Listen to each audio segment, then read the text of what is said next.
nós preparamos uma série de episódios onde você vai aprender técnicas valiosíssimas sobre a ultrassonografia musicoelétrica e como você pode, de fato, dominar esse tema, independentemente de sua experiência ou de sua especialidade médica. Diria eu, um ogro, um ortopedista aprender ultrassom, tá? Então, a minha missão aqui é fazer com que você realize exames, procedimentos com eficácia, segurança, precisão, usando ultrassom. Muitos utilizam o ultrassom como uma peça-chave para procedimentos guiados. Diga-se de passagem, já é um tema muito atualizado. Mas, lá nos primórdios, quando eu comecei, em 2012, não se falava ainda de ultrassom. Um exame ainda muito pouco, digamos, bem visto pela sociedade médica que me circundava. E hoje, depois de persistir por anos e provar a sua eficácia no dia a dia, finalmente eu consegui mostrar, ao longo desses meus 13 anos, 10 ensinando e 5 anos aqui no formato digital, mostrar um pouco da minha experiência, transformando vidas de colegas que definitivamente buscaram a ultrassonografia como um aliado à sua especialização. Então, o que você não está vendo pode custar caro, tá?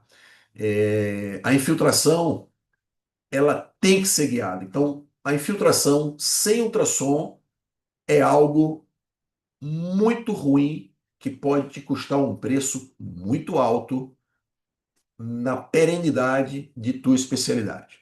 Quem está aqui no Instagram, por favor, peça o link aqui. Eu tenho certeza que vocês vão, mesmo estando com uma prática já apurada, eu tenho certeza que eu vou poder agregar vocês. Então, Instagram, vem aqui para o YouTube para nos ver. Então vamos lá. Para quem não me conhece, eu me chamo Luiz Felipe Lisboa, sou médico, paraibano, moro aqui no Rio de Janeiro já há 25 anos, atuo na medicina há 16, como ortopedista 14, ultrassom 13 e lecionando 10. E aqui no digital, pioneiro há 5 anos, comecei em maio de 2020, tá bom? Então vamos lá. Essa foto reflexão vai muito bem com essa nossa aula de hoje. Por quê? Porque quando a gente fala de infiltração, se você não tiver um norte, se você não tiver um mapa, um caminho para onde você posicionar essa agulha para o tratamento, qualquer caminho serve. Se você não tem um posicionamento, se você não tem um diagnóstico, se você não tem uma eficácia de visualização da ponta da agulha, se você não tem um melhoramento da imagem, se você não tem uma qualidade tecnológica a seu favor, você vai já está começando errado. Mesmo que você diga agora para o seu interior, eu estou começando, eu não mereço uma máquina tão cara. Ilusão de alguém que já faz isso há muito tempo e está te falando. Não entre nessa onda de que, porque está começando, que você não merece o melhor. Então, para qualquer infiltração, tem que haver um diagnóstico. Obviamente que o ultrassom ele tem prós e contras. O ultrassom ele possui uma excelente resolução de partes moles. Melhor que a ressonância, eu diria. Não possui radiação. Não tem contraindicações, ou seja, pacientes com prótese, pacientes com marca-passo, pacientes grávidas, pacientes que possuem qualquer grau de placa-parafuso, não existe contraindicação para você rastrear o ultrassom para avaliação, né? qualquer pessoa pode fazer esse exame. É portátil, ou seja, tem os portáteis e ultraportáteis, e obviamente é um exame interativo, dinâmico, e você consegue ver a ponta da agulha em tempo real.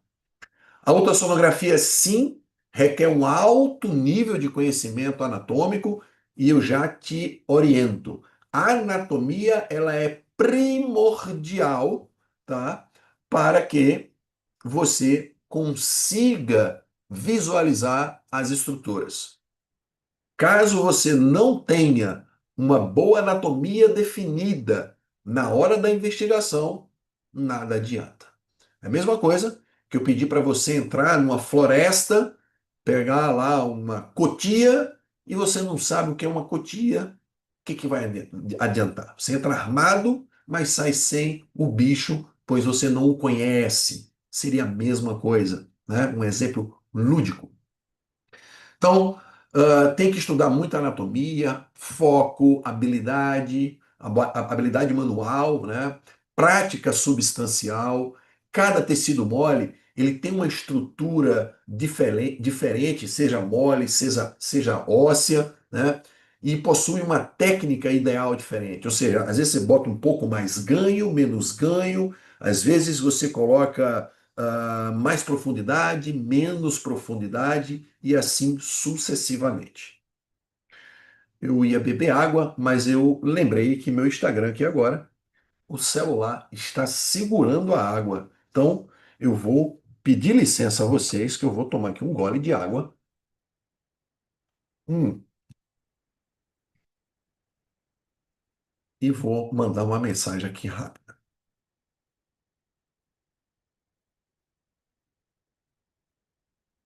Bem, continuando, ultrassom também não é nada como o melhor exame, né? Tem seus prós e seus contras. Existe um campo de visão limitado, sim, a depender da qualidade técnica e da qualidade da máquina que você tem.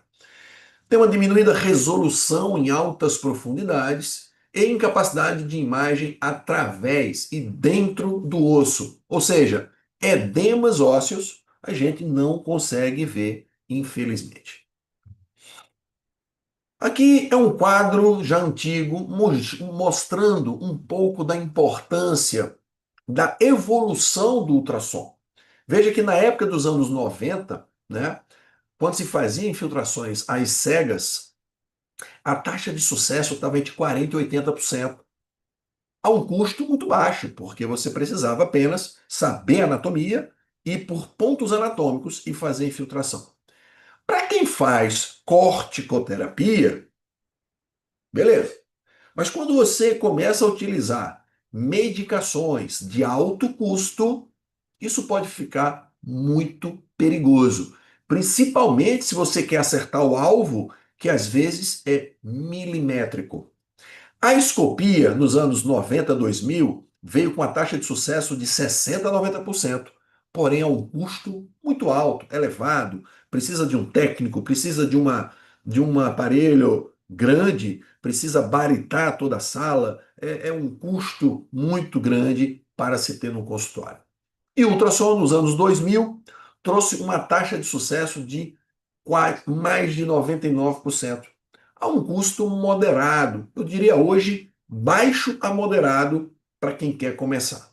Basta querer. Você não pode não se achar com o direito de ter uma máquina que te surpreenda na hora de um procedimento, porque isso sim pode ficar muito caro.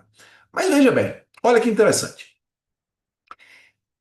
O ultrassom, né, nos primórdios, ele não era uma máquina, uma ferramenta para infiltrações. Ele é muito mais utilizado no mundo todo como o quê? Como diagnóstico, né? Então, você, depois que veio, né, depois que tivemos a evolução das infiltrações, nós ainda continuamos fazendo infiltrações diagnósticas, que nós chamamos o quê? Infiltrações diagnósticas, né? É a prova terapêutica, é a prova diagnóstica de casos eventualmente difíceis de ser avaliados, tá? E aí entra o benefício do ultrassom. Imagina, você poder, além de infiltrar ou ter um caso muito complexo durante um ato de consulta e você poder fazer uma infiltração diagnóstica. Olha que maravilha, né? E aí, essas infiltrações elas podem ser articulares, periarticulares. Outro dia, uma paciente tinha uma dor na região posterior do joelho, ressonância não mostrava nada, só artrose, enfim.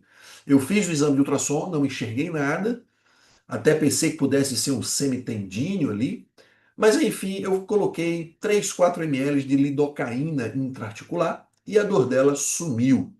O que isso quer dizer? Que eu fiz uma infiltração diagnóstica com o intuito de quê? Agora sim fazer uma terapia guiada por ultrassom. Então veja que é um benefício muito além de somente uma infiltração, de enfiar uma agulha no paciente. É você poder sustentar e ter uma afirmação ao paciente. Olha só, seu problema é intraarticular.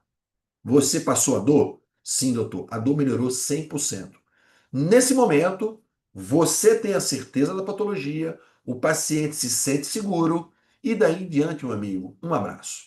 É você que vai tratar e esse paciente vai te reconhecer para o resto da vida, vai te dar depoimento, vai te indicar e vai trazer seus familiares, filhos, netos e assim sucessivamente.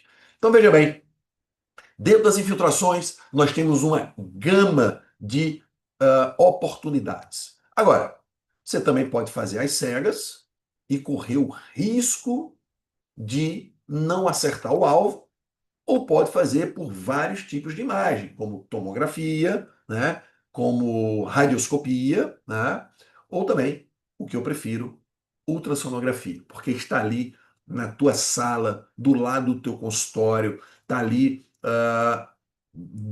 verdadeiramente posicionado ao lado do teu exame físico, tá? Então isso é muito importante você ter isso em mente, porque imagine você em algum momento aplicar um ácido hialurônico de alto custo fora do local. E para isso existem técnicas. Obviamente, tem formas variadas, né, que eu ensino com mais detalhe dentro de uma metodologia para os meus alunos, né, onde a gente ensina maiores detalhes de técnica. Mas aqui fica já uma dica de como pegar no aparelho.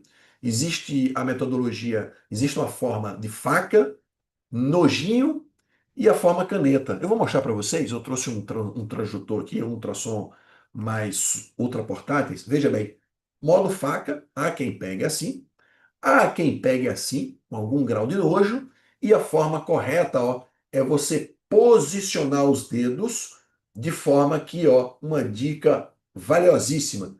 Dica de que apoiar o dedo mínimo sobre a pele do paciente para que você tenha, ó, destreza de fazer todos os movimentos mínimos necessários para a visibilidade das estruturas que você está investigando.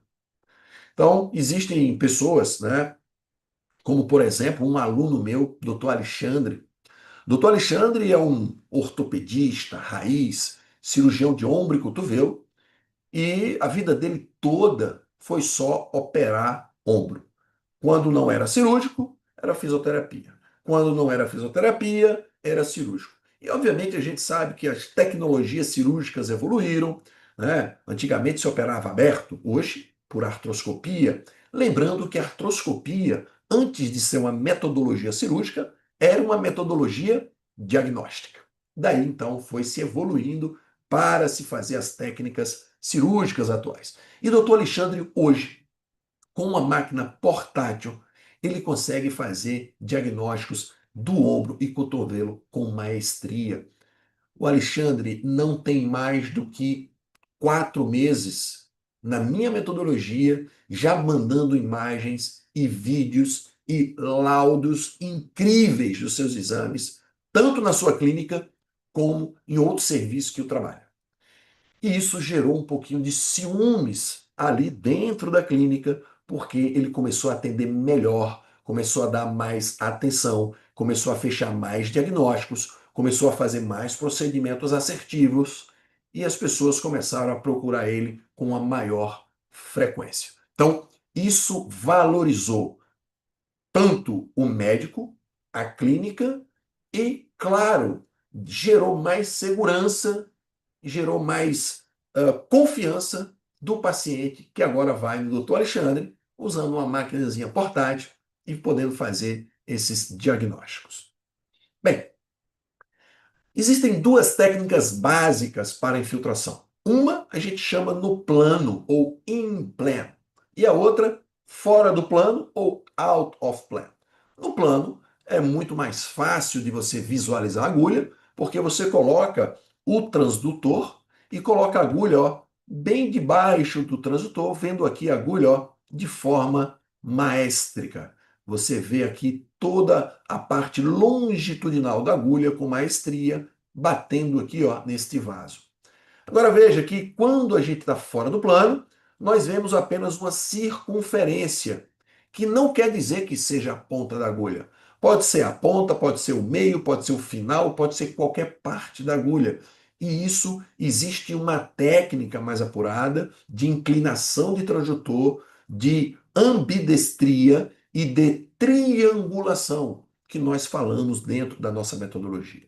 É uma forma de treinamento. Assim como você que é cirurgião artroscopista faz a triangulação para se chegar ao ponto de lesão para fazer o reparo cirúrgico. Assim é aqui no ultrassom também. Então, técnicas. Para quem está começando, eu sempre falo, usa sempre no plano para não passar vergonha. O out of plan ou fora de plano é em alguns poucos casos que eu oriento quando articulações rasas, articulações mais superficiais, que te demandam menos habilidade do ponto de vista de perenidade com ultrassom. Tá? Então vamos lá. Bem, quem está começando a fazer ultrassom, né, diante de uma ansiedade de fazer o procedimento, de fazer aquele procedimento guiado, né, as pessoas elas colocam o transdutor, colocam a agulha e já vai querendo ver a agulha, olhando lá direto para a máquina para ver a agulha. Essa é uma forma errada de se fazer. A gente sempre orienta, antes de colocar o olho na máquina, colocar o olho na agulha para depois você então visualizar melhor a agulha. E aí depois você vai fazendo no plano ou fora do plano, de acordo com a técnica utilizada melhor. Veja outras dicas importantes. Quanto mais você angula a agulha, menos você visualiza a agulha, porque cada vez que você obliqua mais, essa imagem sonora que resvala no metal, ela sai do transdutor, ela não volta para o transdutor. Cada vez mais que você deixa mais horizontal, a onda sonora bate e volta e te mostra melhor a agulha. Então veja bem, se você quer chegar no alvo de uma forma melhor, não basta inclinar. Você pode aumentar a distância do transdutor ou mesmo utilizar uma agulha maior, uma RAC 22, por exemplo, vai te dar às vezes uma imagem perfeita. É uma agulha maior, porém de mesmo calibre, ela não dói mais ou dói menos do que uma agulha normal, mas vai te dar maior segurança na hora de fazer uma infiltração, seja lá onde você quiser, para colocar uma substância de alto custo ou até mesmo um ortobiológico para sanar um tecido, para reparar uma pequena lesão. Veja aqui então essa imagem que eu consigo ver todo o trajeto da agulha até posicionando aqui, ó, na articulação entre a cartilagem e a cápsula posterior, aqui um ombro, por exemplo. E também existe uma tecnologia em algumas máquinas modernas que nós conseguimos, ó, através de um botão, girar essa onda sonora sem que haja a necessidade de fazer isso aqui, ó, colocar um colchinho de gel para que se torne mais horizontal a agulha. Nesse caso aqui, o transdutor estaria reto e apenas a máquina ela faz essa mobilidade automática para que você consiga ver melhor a agulha. E alguém pode me perguntar: você utiliza isso? Sim, quase todos os dias, porque eu pego muitos casos complexos e quanto mais tecnologia estiver aliada a mim, mais segurança eu darei ao meu paciente. Então, essa ansiedade, essa caracterização do médico que está começando a fazer infiltração, ela tem que ficar muito clara que depende muito dessas pequenas observações e também do manejo e do layout da sala. Agora veja bem, para se fazer uma infiltração, não basta colocar uma agulha e sair infiltrando todo mundo. O que devemos saber de forma correta para executar uma infiltração de excelência? Veja bem, o que devemos saber antes de um procedimento? Definitivamente ter uma indicação para o procedimento. Saber o que a gente vai fazer, né? Orientar os benefícios do procedimento guiado ao paciente. Veja bem, quando você orienta, você está valorizando o teu procedimento, está valorizando o procedimento, você, e valorizando que o resultado será melhor, será mais assertivo. Realizar uma boa documentação do caso, antes, durante e depois, para que você tenha um screening, para que você tenha um acompanhamento do que você vem fazendo. Também o ultrassom é muito importante aí na hora da infiltração.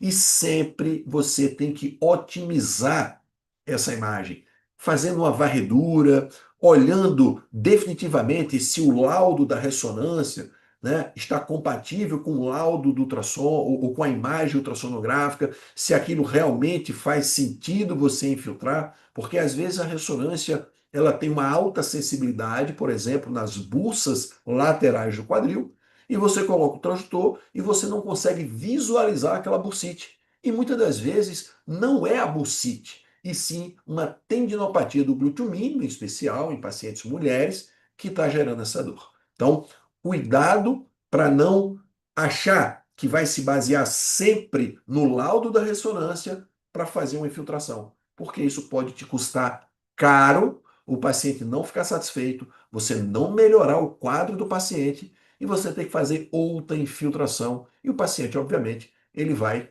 recuar, porque ninguém quer ficar levando agulhadas a todo tempo. Pois bem, de uma forma geral, como é que eu realizo isso, né?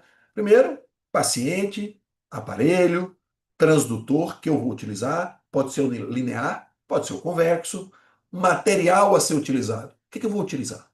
Vou utilizar corticoterápicos, de depósito, sem depósito, antiemotóxicos, vou usar ortobiológico, vou usar biocompatíveis, ácido hialurônico. O que eu vou utilizar nesse paciente? O que eu vou separar, né?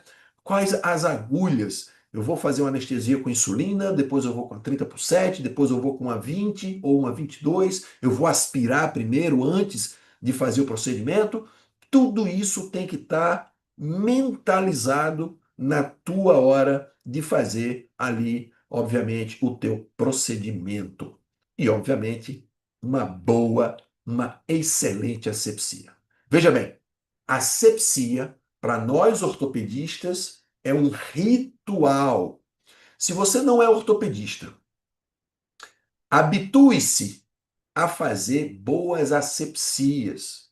Já dizia um professor staff, melhor você gastar 10 minutos fazendo uma boa asepsia do que uma vida toda cuidando de uma infecção. Então, eu falo para todo mundo que infecção dentro da ortopedia é a coisa mais desastrosa que pode acontecer. Obviamente que nós estamos a todo momento lutando contra a infecção, né? A infecção ela existe, né? Muito depende às vezes também do paciente, da imunidade do paciente, mas veja bem, você fazer procedimentos não guiados de forma aleatória pode também trazer rofites, pode você botar uma massa hialurônica fora da articulação, você pode botar dentro de uma gordura chamada de rofa no joelho, você pode, sem ser guiado, achar que está colocando dentro da bolsa e não está. Como é que você vai fazer um procedimento guiado para aspiração de algo que eu vou mostrar já já? É praticamente, tem que ter muita coragem, né? Então, quando a gente fala de infiltração, não é também de qualquer forma. Temos que ter um bom layout de sala, né? Imagina se eu fizer 10, 15 infiltrações por dia com esse meu pescocinho aqui, ó. Nessa época eu estava 27 quilos a mais. Veja, no final do dia eu vou ter uma torcicolo. Então, você tem um layout de sala, uma maca bem localizada, uma televisão que você consiga visualizar sem ter que ficar girando a cabeça por muito tempo, né? Ou ter uma máquina onde você consiga angular essa tela. Isso vai te trazer também muitos benefícios.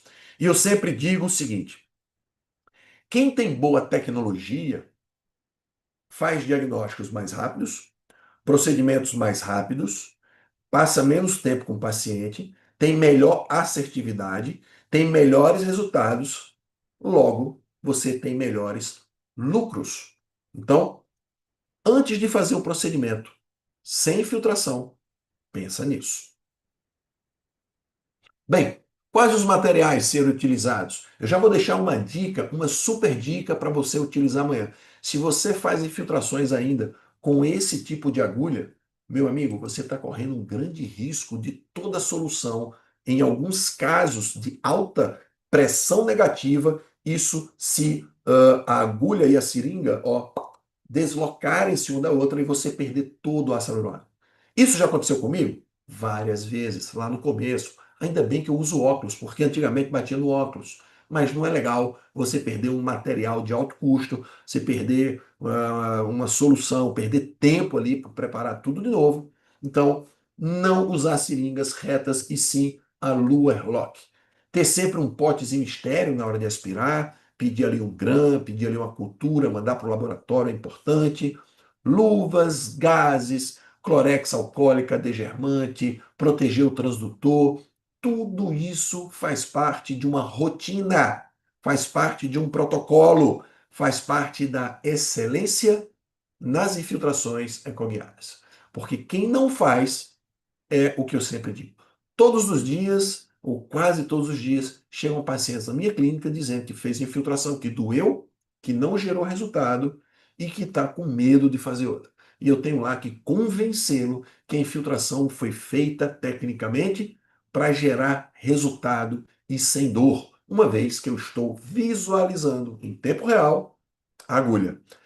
Agora digam vocês, infiltração com ou sem ultrassom, é só alegria? Claro que não, né? Existem alguns problemas, né, gerados através das infiltrações, guiadas ou não, né, como atrofia, hipocromia cutânea, hemartroses, artrites sépticas, rubor facial, que são normais dos corticosterápicos, cefaleia, né? Já tive casos de rubor, já tive casos de cefaleia, ah, eu já tive um caso que a paciente, eu fiz um joelho, aí ela queria fazer os dois. Eu falei, não, não, vamos fazer um, né, para gerar mais confiabilidade ao paciente. Quando você melhorar de um, você volta para fazer o outro. E ela falou, maravilha, família legal, achou bacana. Acredite, eu fiz joelho direito. A paciente voltou e ela falou, doutor, o joelho esquerdo está curado, não estou sentindo mais nada. O que é que aconteceu? Melhora da inflamação de articulações à distância, ou seja, houve um efeito sistêmico e eu acabei que eu não consegui fechar mais um protocolo guiado por ultrassom. Mas fica aqui a dica que isso pode acontecer e se acontecer, tá tudo bem.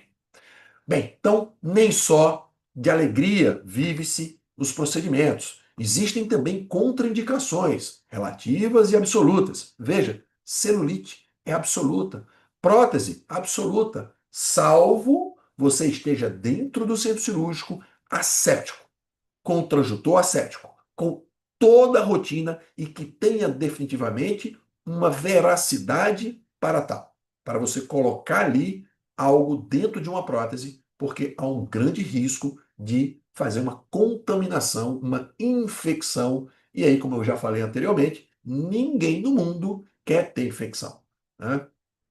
Um professor meu de residência falava que ele não gostava de infecção porque ele não sabia tratar. Ele falava, eu não sei tratar infecção. Logo, se eu não sei tratar, eu não quero que ninguém tenha infecção. Então, essa lógica de você fazer a boa asepsia, fazer um bom protocolo, faz toda a diferença na hora de uma infiltração. Bem, veja bem, um caso desta semana chegou para mim, paciente, adulto, dor no joelho, região póstero-medial, impactando, doendo. E veja bem, olha essas duas imagens de cima. Isso, meus amigos, é um cisto de Baker, né? Um cisto de Baker volumoso. E ele também tinha uma lesão do menisco, que obviamente foi a grande causadora da formação desse cisto. A princípio, quem não tem ultrassom ia depender de uma ressonância. E quem tem ultrassom ficaria babando, ficaria muito feliz, muito ansioso para colocar uma agulha, aspirar esse líquido. Porém, no meu protocolo, isso não aconteceria. Por quê? Porque durante o meu protocolo, antes de se fazer uma infiltração posterior, nós temos que verificar os vasos poplíteos. E os vasos poplíteos, nesse caso, vejam, estavam sem compressibilidade.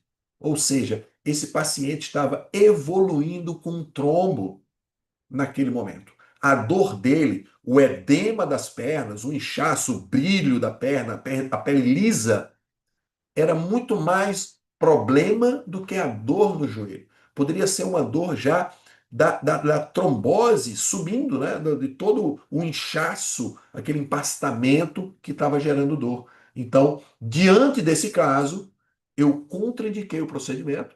Primeiro, porque talvez se eu fizesse um teste de exame físico, ele tivesse dor meniscal e aí é cirúrgico, mas também porque o paciente tinha um trombo. Então, nos meus protocolos, isso não vai acontecer, porque nós temos que fazer todas as avaliações prévias para que, mesmo com segurança do ultrassom, possamos ter um resultado ainda mais eficaz. E aí, você faria a aspiração desse cisto de Baker ou não? Se você não sabe fazer a compressibilidade, eu tenho certeza que você faria sim para aspirar esse cisto. Gente, então, ó, veja bem, olha uma infiltração guiada aqui, ó, com maestria. Veja que a todo momento nós vemos a agulha, vemos inclusive o líquido entrando na articulação, osso, cápsula, cartilagem, região posterior do ombro. Olha que imagem bonita. E aqui eu tenho certeza absoluta que o meu ácido hialurônico, que o meu ortobiológico está definitivamente no local correto para a ação correta. Isso às cegas, há quem diga que faça, com corticoide melhoraria, porque se não estivesse dentro da bolsa ou dentro da articulação, o corticoide faria uma ação sistêmica e o paciente ia melhorar ali por algum tempo. Mas quando se usa alto custo, é bom sempre fazer guiado. Inclusive, tem artigos, publicações que falam que ecoguiado tem que estar dentro do protocolo. Bem, aqui mais uma infiltração do punho dorsal. Veja que há uma gama de possibilidades, desde o cirurgião de ombro, cotovelo, punho, e agora também, por que não, o joelho principalmente, e ó, uma infiltração do quadril. Veja que eu vejo a todo momento a agulha, vejo a ponta da agulha batendo aqui na região subcapital e fazendo o deslocamento da cápsula iliofemoral, provando, promovendo então a minha infiltração com maestria, com categoria. E aqui eu fico mais tranquilo do ponto de vista de tratamento. Se você está no Instagram, quer vir assistir essa aula, fala aqui que quer nos comentários, que a gente já está no final. Gente, e para finalizar, tá? Quantos de vocês que nunca fizeram infiltrações guiado por ultrassom disseram ao paciente que ia fazer uma infiltração na bolsa? Porque o paciente leigo sentiu dor no ombro, qual é o diagnóstico? Bursite. Quantos pacientes não chegam para você com dor no ombro falando que é bursite? Não, porque o doutor pediu um raio-x e falou que é bursite. Não, porque o doutor pediu, me tocou, falou que era uma bursite. Porque eu falei bursite. Então, a bursite se tornou uma doença, né, muito comum para o paciente leigo. E veja bem, uma infiltração de bolsa, e aí eu vou falar para vocês, quem aqui que está comigo agora, quem aqui que está comigo já errou fazendo infiltrações guiadas? Levanta a mão. Eu. Eu já errei mais do que qualquer um que esteja assistindo ao vivo ou no reprise. Eu já errei muito mais do que qualquer um de vocês, porque isso é treino, é habilidade, é triangulação. Então, errar faz parte de um processo, obviamente, não fazer coisas muito erradas.